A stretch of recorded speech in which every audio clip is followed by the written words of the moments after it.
আসসালামু আলাইকুম দর্শক।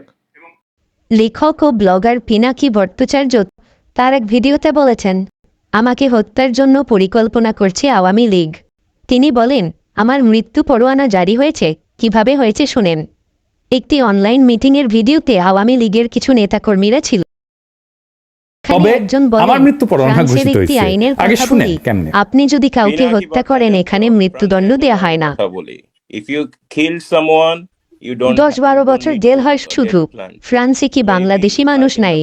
পিনাকির গলা কেটে দেওয়ার কথা বলেন ওই আওয়ামী লীগ কর্মী। বাংলাদেশের মানুষ নাই? পিনাকির মতন একটা কুকুর এই ধরনের কাজ করে যাবে আর বাংলাদেশের মানুষ এখানে বসে আছে? অ্যাসাইলাম মারা একটা কুকুর এখানে বসে আছে। এই কুকুরটা গলা কাইটা যদি এখানে কোনো মানুষের ডেথ পেনাল্টি হবে না, life in the prison. I am challenging. I am sorry. সে বলতেছে ফ্রান্সে তো খুনের শাস্তি 10 বছর জেল, ফাঁসি তো দিবে না, তো পিনাকে খুন করে না কেউ কেন ফ্রান্সে? হাসিনা এক বক্তৃতায় গেল ক্ষমতা, আর এক বক্তৃতায় গেল 32 নম্বর। আলহামদুলিল্লাহ, আমার শহীদের মৃত্যু হইলে না বাংলাদেশে আমার ক্ষুদ্র ভ্রাতার ভগিনেরা ছোট বড় মাঝারি কমল কঠোর বাকশালীদের আস্ত রাখবে না, ছানা বানা করে ফেলবে।